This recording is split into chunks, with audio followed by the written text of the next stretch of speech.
Hey everyone, good morning. It's 7:45 in the AM और अभी मेरा पानी उबल रहा है और मैं अभी चने खाऊंगा। इसके बाद मेरी यहाँ आके दो हैबिट हो गई हैं।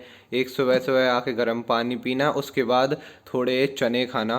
बिकॉज़ रात भर पानी नहीं मिलता है बॉडी के लिए, तो पानी ज़रूरी है और चना इज़ सोर्स ऑफ प्रोटीन। तो ये दोनों चीज़ें करने के बाद मैं नहाता हूँ, फिर नीचे जाता हूँ ब्रेकफास्ट करने, उसके बाद कॉलेज। अभी ठंडों का टाइम है तो मैं गर्म पानी पी रहा हूँ, इससे मेरा गला भी ठीक हो जाता है और ये फ़ायदा भी देता है।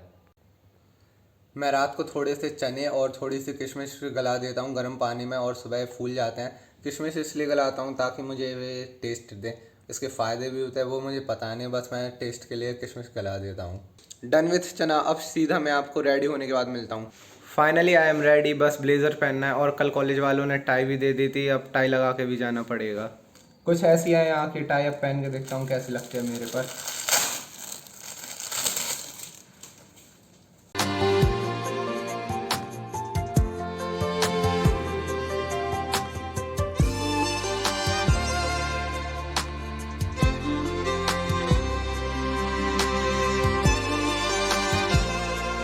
फाइनली आई एम रेडी और टाई एकदम परफेक्ट बांध दिया मैंने। And I am ready for college. पर उसके पहले मैं ब्रेकफास्ट करने जाऊंगा और ये सामने वाला मिरर था, ये साफ़ हो चुका है पर थोड़ा थोड़ा ये फिर से गंदा होने लगा है। आज पहली बार ऐसा हुआ है कि मैं क्लास में जल्दी आ गया हूँ और अभी तक टीचर नहीं आया है। ऐसा बहुत कम होता है कि मैं कॉलेज जल्दी पहुँच जाता हूँ ऑन टाइम।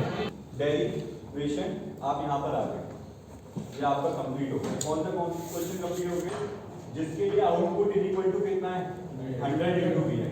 आप उसने आपसे कहा है कि आपको एक एम्पलीफायर डिजाइन करना है जिसका आउटपुट कितना होना चाहिए।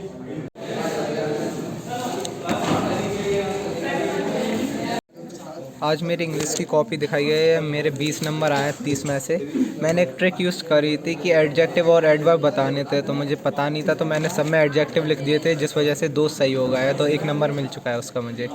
जो मैंने ट्रिक यूज़ करी थी ना, उससे मुझे कम से कम 1 मार्क्स तो मिला है। अगर मैं सारे तुक्के ही मारता तो सारे गलत होने के बहुत ज़्यादा चांसेस थे, कम से कम 2 तो सही हो गए। और आज अगला दिन है, पता भी नहीं चला होगा आप लोगों के लिए। और अभी यूनिवर्सिटी के ऑडिटोरियम में बुलाया और मुझे पता भी नहीं है वहाँ मैं जा क्यों रहा हूँ। बस बुला रहा है और कहा था सर ने कि अटेंडेंस भी वहीं लगेगी, तो अटेंडेंस के पीछे यार सब कुछ करना पड़ता है यहाँ। और यहाँ अटेंडेंस मेंटेन करने के 10 नंबर मिलते हैं, तो मैं फ्री के 10 नंबर तो छोड़ नहीं सकता हूँ। Engineering is nothing but having some skills which is known as, graduate attributes that is defined in Washington Accord, and here in India we say program outcomes. So what is research? One thing very beautifully was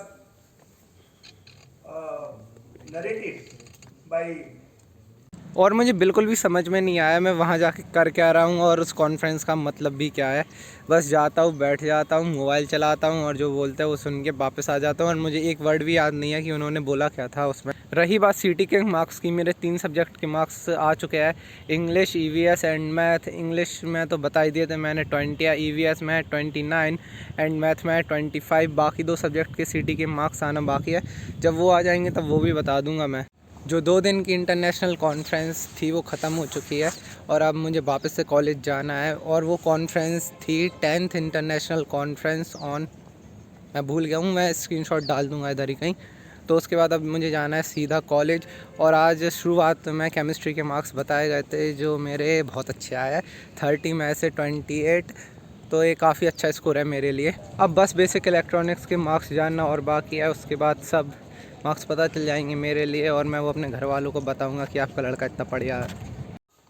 finally college ख़त्म करने के बाद मैं वापस आ गया हूँ और ये मेरी शर्ट बहुत ज़्यादा गंदी हो गई है, अब इसको धोना पड़ेगा। जब से मैंने ड्रेस ली है और पहनना स्टार्ट किया है तब से सिर्फ एक बार धुली थी, वो भी मेरे घर पर फिटिंग के बाद, और तब से मैंने अभी तक धोई नहीं है।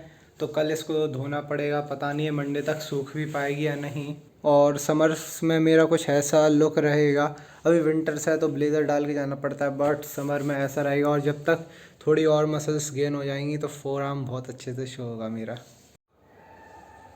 टुडे इज़ संडे और अभी अभी मैंने अपना EVS का असाइनमेंट ख़त्म किया है। अब ऐसा लग रहा है कि मैंने BTech ली है, क्योंकि ये मेरा पहला असाइनमेंट है, जो भी 6 पेज का मैंने ख़त्म कर डाला है। आज संडे है तो संडे को तो पता ही है कि मैं जाता नहीं हूँ, तो आज मैं कुछ नया ट्राई करूँगा लंच के लिए। तो कुछ दिनों पहले मैंने ओट्स ले लिए थे, तो आज मसाला ओट्स बनाऊँगा मैं। ये बनाना बहुत ज़्यादा सिंपल है। अगर आप मेरी तरह आलसी हो और आपको लॉक लगाने में आलस आता है तो आप ये वाले लॉक यूज़ किया करो। ये सिर्फ एक हाथ से लग जाते हैं और ज़्यादा मेहनत भी नहीं करनी पड़ती है।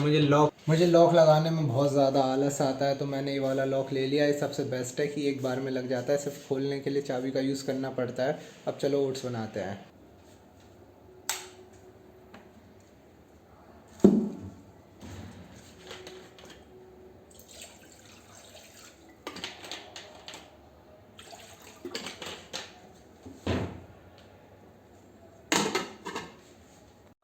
तो ओट्स बनाना ज़्यादा मुश्किल काम नहीं है, मैंने घर पे भी कई बार बनाया है। सबसे पहले इस केटल में थोड़ा पानी ले लेना है और उसको गर्म करना है। फिर उसके बाद ओट्स का पैकेट डाल देना है, ओट्स के पैकेट से ओट्स डाल देने हैं उसमें। फिर वो थोड़ी देर बाद अपने आप बन जाएंगे, 2-3 मिनट बाद। तो फिर उसके बाद खा लेना है, सिंपल सी बात है। इस ओट्स के पैकेट से मुझे मिलेगा 11 gram protein, 72 gram carbohydrate and 383 gram calories energy मिलेगी। तो मुझे इससे ज़्यादा मतलब नहीं है, मुझे मतलब है सिर्फ प्रोटीन से जो मुझे मिल रहा है। और आवाज़ आ रही होगी कि पानी उबल चुका है, तो अब बारी है ओट्स डालने की इसके अंदर।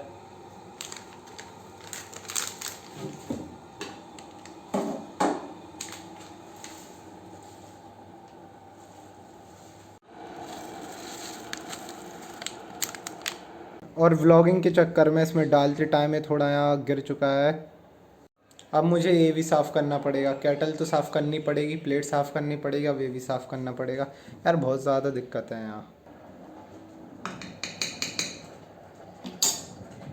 आई थिंक मैंने इसमें ज़्यादा ही पानी डाल दिया है, इसलिए ऐसा कुछ हो रहा है।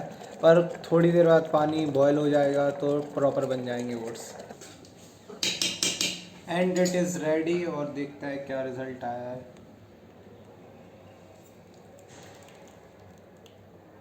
और ये तैयार हैं ओट्स, और ये दिखने में कुछ ऐसे दिख रहा है, पर मैं जो चीज़ नहीं चाहता वही हुआ है। एक केटल में चिपक गया है, वे साफ़ करना पड़ेगा। अब एक और दिक्कत आ गई कि ये साफ़ करना पड़ेगा, पता नहीं ये निकलेगा या नहीं। तो मैं इसमें थोड़ा पानी डाल के छोड़ देता हूँ ताकि ये अच्छे से निकल जाए, वरना मेरे लिए बहुत प्रॉब्लम आ जाएगी। पानी ज़्यादा होने की वजह से कुछ ऐसा बना है, पर टेस्ट मैं करके बताऊंगा कि कैसा है। And it's time for testing. और इतना ज़्यादा गर्म है कि इसमें अभी भी वेपर्स निकल रहा है, पता नहीं मेरी जीभ जल ना जाए इससे, पर मैं ट्राई करता हूँ।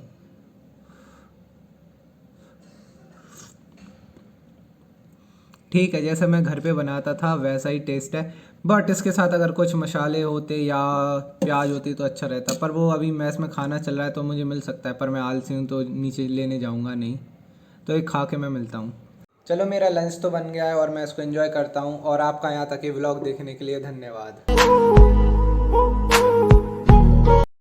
Done with the editing of this vlog. और मुझे एक चीज़ अभी याद आई कि जो मेरी ये वाली वीडियो है फर्स्ट डे ऑफ कॉलेज, इस पे 1K व्यूज़ पूरे हो चुके हैं। मुझे पता भी नहीं है कि 1K व्यूज़ हुए कैसे, पर मुझे अच्छा लग रहा है इस बात का। बट अगर इसके साथ कुछ मसाले